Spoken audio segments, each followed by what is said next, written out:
Maka di sini saya Raja Adamsa ingin menjelaskan tentang upaya hukum luar biasa. Pada slide pertama ini, upaya hukum luar biasa adalah upaya hukum yang dapat diajukan terhadap putusan pengadilan yang telah memperoleh kekuatan hukum tetap, inkrah van gewich. Upaya hukum ini diberikan dalam keadaan tertentu untuk menjamin tercapainya keadilan, kepastian hukum, dan keseragaman penerapan hukum. Dalam upaya hukum luar biasa ini terdapat dua jenis, yaitu kasasi demi kepentingan hukum, yang kedua peninjauan kembali atau PK. Upaya hukum luar biasa diatur dalam bab 17 Undang-Undang Nomor 20 Tahun 2005 tentang Kitab Undang-Undang Hukum Acara Pidana atau KUHP. Upaya hukum luar biasa berbeda dengan upaya hukum biasa. Jika banding dan kasasi diajukan sebelum putusan berkekuatan hukum tetap, maka upaya hukum luar biasa diajukan setelah putusan sudah inkrah. Tujuannya adalah untuk memperbaiki kemungkinan adanya kesalahan penerapan hukum atau ketidakadilan dalam putusan pengadilan. Oleh karena itu, upaya hukum ini hanya dapat digunakan dalam keadaan tertentu yang telah diatur oleh undang-undang. Kasasi demi kepentingan hukum adalah upaya hukum luar biasa yang dapat diajukan oleh Jaksa Agung kepada Mahkamah Agung terhadap putusan pengadilan yang telah berkekuatan hukum tetap atau inkrah, dengan tujuan untuk memperbaiki atau meluruskan kesalahan penerapan hukum demi kepentingan hukum dan keseragaman penerapan hukum, tanpa merugikan yang berkepentingan. Kasasi demi kepentingan hukum diatur dalam pasal 314 sampai dengan 317 Undang-Undang Nomor 20 Tahun 2025 tentang KUHP. Kasasi demi kepentingan hukum tidak bertujuan untuk mengubah nasib atau status hukum terdakwa. Upaya hukum ini lebih difokuskan untuk menjaga agar penerapan hukum oleh pengadilan di seluruh Indonesia tetap seragam dan tidak terjadi perbedaan penafsiran hukum. Karena itu, yang berwenang mengajukan hanyalah Jaksa Agung kepada Mahkamah Agung. Baik, di sini saya akan menjelaskan materi selanjutnya, yaitu syarat-syarat kasasi demi kepentingan hukum. Nah, jadi kasasi demi kepentingan hukum dalam hukum acara pidana adalah upaya hukum luar biasa yang hanya dapat diajukan oleh Jaksa Agung terhadap putusan pengadilan yang telah berkekuatan hukum tetap atau yang biasa disebut dengan ikrah. Jadi di sini saya akan jabarkan beberapa syarat-syarat dalam kasasi demi kepentingan hukum. Yang pertama itu hanya dapat diajukan oleh Jaksa Agung. Yang kedua, selambat-lambatnya atau selama-lamanya dapat diajukan dalam waktu 14 hari setelah putusan pengadilan tinggi diberitahukan. Yang ketiga, hanya dapat diajukan satu kali. Yang keempat, terdapat beberapa alasan pengajuan. Yang kelima, kasasi demi kepentingan hukum tidak membawa akibat hukum apa-apa bagi pihak yang bersangkutan. Jadi teman-teman, syarat-syarat demi kepentingan hukum ini terdapat dasar hukumnya di pasal 314 dan sampai ke pasal 317 di dalam KUHP baru. Oke, next saya akan membahas alasan dan prosedur kasasi demi kepentingan hukum. Jadi di sini saya akan menjelaskan alasan yang terlebih dahulu. Nah, jadi kasasi demi kepentingan hukum itu diajukan dengan alasan bahwa putusan pengadilan mengandung kesalahan penerapan atau pelanggaran hukum yang meliputi yang pertama, pengadilan tidak berwenang atau melampaui batas kewenangannya, baik itu mengenai kewenangan absolut maupun relatif. Yang kedua, pengadilan salah menerapkan atau melanggar hukum yang berlaku. Yang ketiga, pengadilan lalai memenuhi syarat-syarat yang diwajibkan oleh peraturan perundang-undangan yang mengancam kelalaian dengan batalnya putusan. Oke, jadi di situ alasan-alasannya. Next, saya akan membahas prosedurnya atau tata cara pengajuannya. Jadi yang pertama itu, Jaksa Agung akan menyampaikan permohonan kasasi demi kepentingan hukum secara tertulis kepada Mahkamah Agung melalui panitera pengadilan yang memutus perkara dalam tingkat pertama, disertai risalah yang membuat alasan permintaan. Nah, jadi teman-teman, prosedur yang pertama ini terdapat di pasal 315 ayat 1 KUHP baru. Yang kedua itu, panitera segera menyampaikan salinan risalah kepada pihak yang berkepentingan. Nah, jadi prosedur yang kedua ini terdapat di pasal 315 ayat yang kedua. Next, yang ketiga, ketua pengadilan yang bersangkutan segera meneruskan permintaan kepada Mahkamah Agung. Nah, ini terdapat di ayat ketiga di pasal 315. Materi selanjutnya itu akibat hukum kasasi demi kepentingan hukum. Nah, jadi akibat hukum dalam kasasi demi kepentingan hukum ini tidak ada ya teman-teman. Dia tidak menimbulkan akibat hukum langsung bagi pihak yang bersangkutan.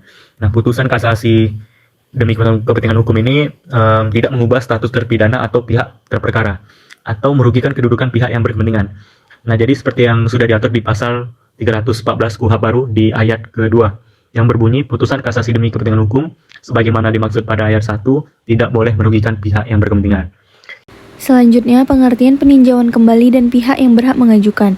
Peninjauan kembali atau PK adalah upaya hukum luar biasa yang dapat diajukan terhadap putusan pengadilan yang telah memperoleh kekuatan hukum tetap atau inkrah kepada Mahkamah Agung untuk meninjau kembali putusan tersebut berdasarkan alasan yang ditentukan undang-undang. Pihak yang berhak mengajukan yaitu ada terpidana, terdapat di pasal 318 ayat 1 KUHP 2025. Yang kedua ada ahli waris terpidana yang terdapat pada pasal 318 ayat 2 dan 3 KUHP 2025. Lalu syarat-syarat peninjauan kembali. Yang pertama, putusan telah berkekuatan hukum tetap atau ingkrah. Yang kedua, diajukan oleh pihak yang berhak. Yang ketiga, diajukan kepada panitera pengadilan tingkat pertama yang memutus perkara. Yang keempat, tidak dapat diajukan terhadap putusan bebas dan putusan lepas dari segala tuntutan hukum. Yang kelima, pada prinsipnya hanya dapat diajukan satu kali. Kemudian, alasan peninjauan kembali. Yang pertama, adanya bukti baru atau novum. Yang kedua, adanya pertentangan antara putusan yang satu dengan putusan lain terhadap perkara yang sama.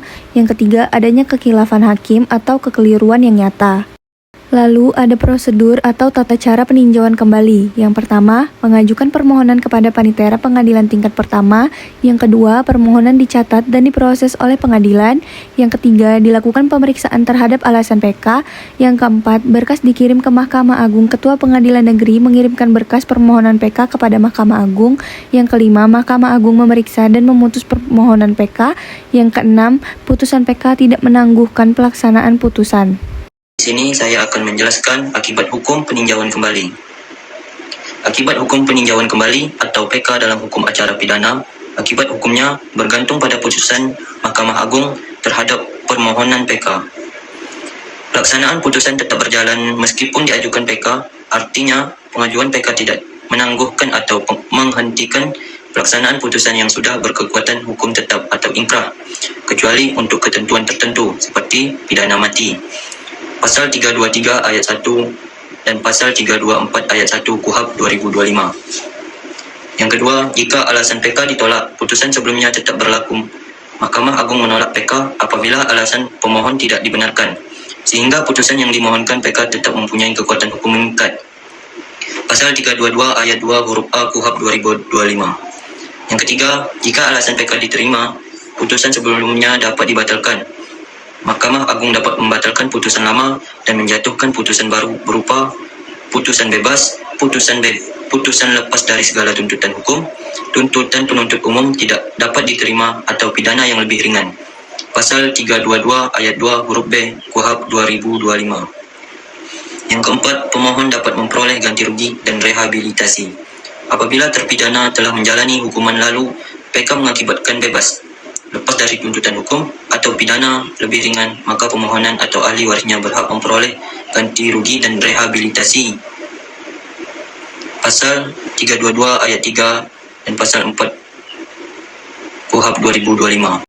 Baiklah, saya akan menjelaskan kesimpulannya. Upaya hukum luar biasa adalah upaya hukum terhadap putusan yang telah berkekuatan hukum tetap atau ingkrah. Dalam hukum acara pidana Indonesia, upaya hukum luar biasa terdiri dari kasasi demi kepentingan hukum dan peninjauan kembali atau PK. Kasasi demi kepentingan hukum diajukan oleh Jaksa Agung kepada Mahkamah Agung untuk menjaga keseragaman penerapan hukum. Upaya ini tidak boleh merugikan pihak yang berkepentingan maupun mengubah status hukum terpidana. Peninjauan kembali atau PK diajukan apabila ditemukan novum atau bukti baru, adanya pertentangan putusan atau kekhilafan hakim. PK bertujuan memperbaiki putusan yang tidak adil dan mencegah salah satu penghukuman. Akibat hukum PK dapat berupa pembatalan putusan yang telah ingkrah, pembebasan terpidana, pemulihan hak dan nama baik, serta kemungkinan memperoleh rehabilitasi dan ganti kerugian. Namun, pengajuan PK tidak menangguhkan pelaksanaan putusan dan tidak boleh mengakibatkan pidana yang lebih berat dari putusan semula. Dengan demikian, kedua upaya hukum tersebut berfungsi untuk menjamin kepastian hukum, keadilan, dan perlindungan hak asasi manusia dalam sistem peradilan pidana Indonesia. Sekian, terima kasih.